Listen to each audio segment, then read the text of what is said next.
नमस्कार. आज आपण 1 वाटी तांदळाच्या पिठापासून नाश्ता बनवणार आहोत. मिक्सरच्या भांड्यात 1 वाटी असं तांदळाचं पीठ घेतलं आहे. पाऊण वाटी असं बारीक रवा घेतला आहे. पाऊण वाटी असं दही घेतलं आहे. तर जास्त आंबट असेल तर अर्धी वाटी घेतलं तरीही चालेल.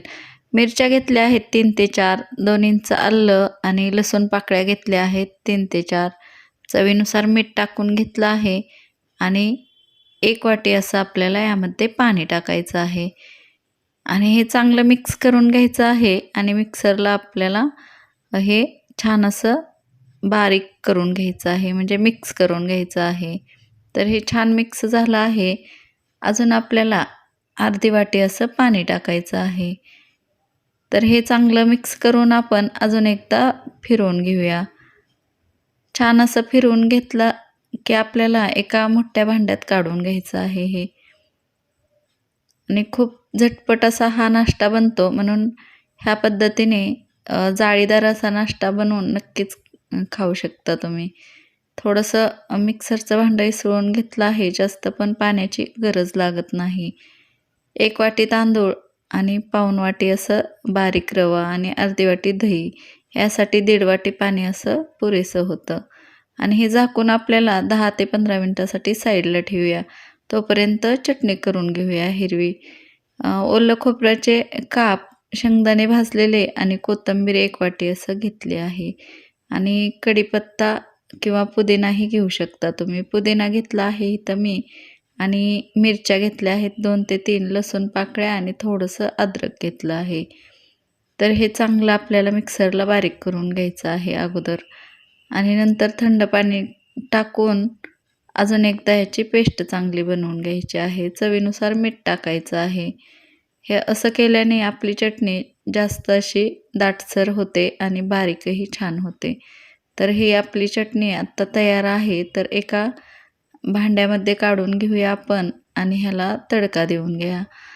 जरी तडका नाही दिला तरी अशी सुद्धा ही चटणी खूप छान लागते.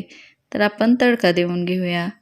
एका तडका पॅनमध्ये 1 चमचा असं तेल गरम करून घेतलं आहे. त्यात पाव चमचा अशी मोहरी, पाव चमचा अशी जिरी, कढीपत्त्याची पानं आणि थोडी 1 बेडगी मिरची टाकली आहे. थोडंसं हिंग टाकलं आहे आणि ह्याच्यावर तडका देऊन घेऊया. ही चटणी खूपच स्वादिष्ट लागते. नक्कीच अशा पद्धतीने बनवू शकता तुम्ही.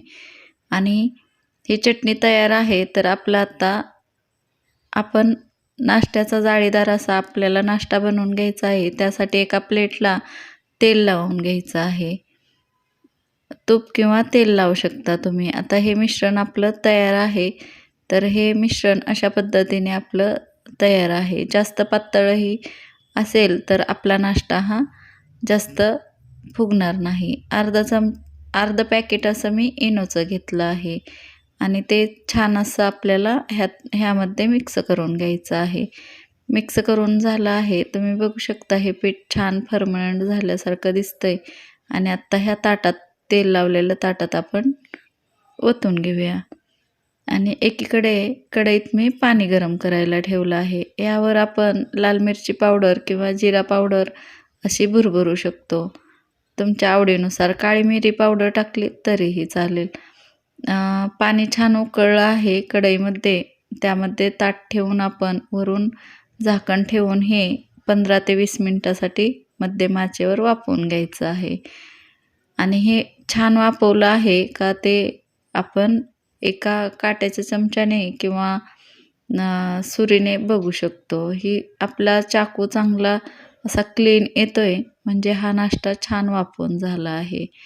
तर हे ताट आपण साईडला काढून घेतलं आहे. आता हे थंड झालं की ह्याचे काप बनवून घेऊया आपण. अगोदर आपल्याला ह्याच्या कडा सोडवून घ्यायच्या आहेत. कडा सोडवल्यानंतर बघू शकता सहज आपल्या ह्या कडा सुटतायत आणि हा नाश्ता अशा पद्धतीने आपण कट करू शकतो किंवा आपण वड्याप्रमाणे सुद्धा कट करू शकतो. छान असं मी केकसारखं असं कट केलं आहे. तर ह्याच पद्धतीने आपल्याला कट करून घ्यायचे आहेत बाकीचे कापसुद्धा. बघू शकता तुम्ही हा मऊ लुसलुशीत आणि जाळीदार स्पंजी असा आपला नाश्ता तयार आहे. हा हिरव्या चटणीसोबत अजूनच चविष्ट लागतो. म्हणूनच ह्या पद्धतीने नक्कीच तुम्ही नाश्ता बनवून पहा. जर तुम्हाला व्हिडिओ आवडला तर नक्कीच लाईक, शेअर आणि सबस्क्राईब नक्कीच चॅनलला करू शकता. आणि ह्या पद्धतीने नाश्ता बनवून नक्की पहा. जर व्हिडिओ आवडला तर एक लाईक नक्कीच करा. हा नाश्ता आपल्याला हिरव्या चटणीसोबत किंवा टोमॅटोची चटणी किंवा आपण शेजवान चटणीसोबतसुद्धा खाऊ शकतो किंवा टोमॅटो सॉससोबतसुद्धा खाऊ शकतो. हा 5 ते 10 मिनिटात आपली पूर्वतयारी असेल तर लगेचच होतो. फक्त वाफवण्यासाठी वेळ लागतो.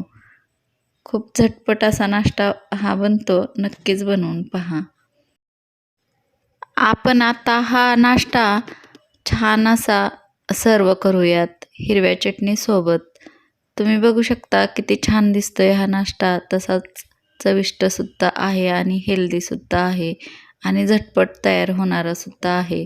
तर हिरव्या चटणीसोबत मी सर्व केलं आहे आणि तुम्ही शेजवान चटणी, टोमॅटो सॉस किंवा टोमॅटो चटणी अशा आपल्याला ऑप्शन असतात ह्या नाश्त्याबरोबर खाण्यासाठी, ते तुम्ही करू शकता.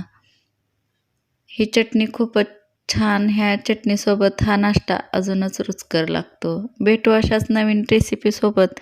तोपर्यंत धन्यवाद.